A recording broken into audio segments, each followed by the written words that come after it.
আগের দিনও সর্বোচ্চ আদালত যে প্রশ্ন তুলেছিল, অর্থাৎ সকালবেলা মৃতদেহ উদ্ধার হলো কিন্তু এফআইআর হতে রাত 11:45 কেন হলো? এমনকি দেহ সৎকারের 3 ঘন্টা পরে কিন্তু এফআইআর দায়ের হয়েছে, তাও হাসপাতাল নয়, বাবার অভিযোগের ভিত্তিতে এই এফআইআর হয়েছে। হাসপাতালের ভূমিকা কি ছিল, অধ্যক্ষের ভূমিকা কি ছিল?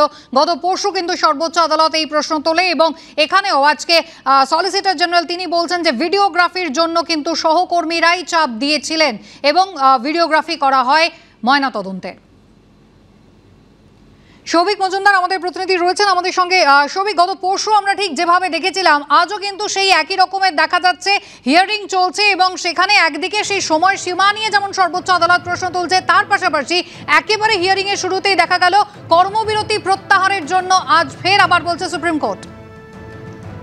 দেখো, সুপ্রিম কোর্ট এই মামলার আজকের শুরুতেই যখন বিভিন্ন চিকিৎসকদের যে বিভিন্ন সংগঠনগুলি রয়েছে তারা যখন তাদের বক্তব্য পেশ করা শুরু করেন, সেই সময় মাননীয় প্রধান বিচারপতির বক্তব্য হচ্ছে যে এই মুহূর্তে কাজে ফেরাটা অত্যন্ত জরুরি।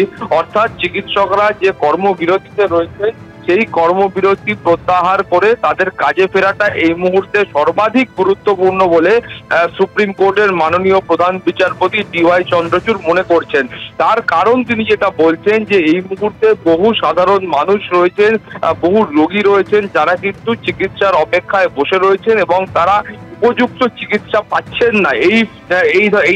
এই ধরনের যে আন্দোলন চলছে বা যে কর্মবিরতি চলছে তার কারণে ফলত তিনি চিকিৎসকদের অনুরোধ করছেন যে অবিলম্বে তারা যেন কাজে যোগ দেন এবং তারা যে নিরাপত্তাহীনতার কথা বলছেন বা তারা যে নিরাপত্তাহীনতার অভিযোগ করছেন যে ইতিমধ্যে আরজিকর হাসপাতালেও বিভিন্ন তরফ থেকে, সেটা প্রশাসনের তরফ থেকে হতে পারে, হাসপাতাল কর্তৃপক্ষের তরফ থেকে হতে পারে, দুষ্কৃতীদের তরফ থেকে হতে পারে, যে হুমকি বা যে ধমকির শিকার তারা হচ্ছেন, সেই বিষয়টা, তাদের নিরাপত্তার দিকটা সুপ্রিম কোর্টের তরফে মাথায় রাখা হচ্ছে এবং তারা ইতিমধ্যে যা যা প্রয়োজনীয় পদক্ষেপ গ্রহণ করার দরকার সেটা তারা গ্রহণ করেছেন বলে মাননীয় প্রধান বিচারপতি বলছেন এবং তারা বলছেন যে নিরাপত্তার সার্বিক দিকটা তিনি খতিয়ে দেখবেন, ফলে এই মুহূর্তে কাজে যোগ দেওয়াটা গুরুত্বপূর্ণ বলে তিনি মনে করছেন।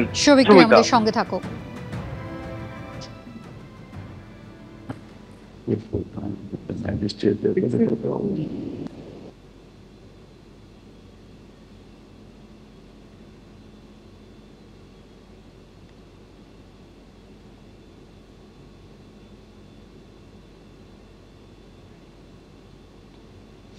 কাজে ফেরার কথা কিন্তু আবারও সর্বোচ্চ আদালতের পক্ষ থেকে বলা হচ্ছে, কর্মবিরতি করার জন্য চিকিৎসকদের বিরুদ্ধে কোনো ব্যবস্থা নেওয়া হবে না এবং যাবতীয় সুরক্ষার দায়িত্ব নেওয়া হবে, আশ্বাস দিলেন সুপ্রিম কোর্টের প্রধান বিচারপতি।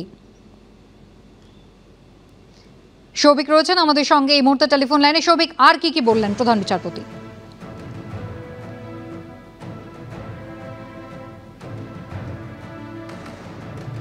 সিআইএসএফ মোতায়েন হচ্ছে আজ থেকেই 2 কোম্পানি, একেবারে সর্বোচ্চ আদালতের নির্দেশে এবং যাবতীয় সুরক্ষার দায়িত্ব চিকিৎসকদের নেওয়া হবে, আশ্বাস দিচ্ছেন প্রধান বিচারপতি।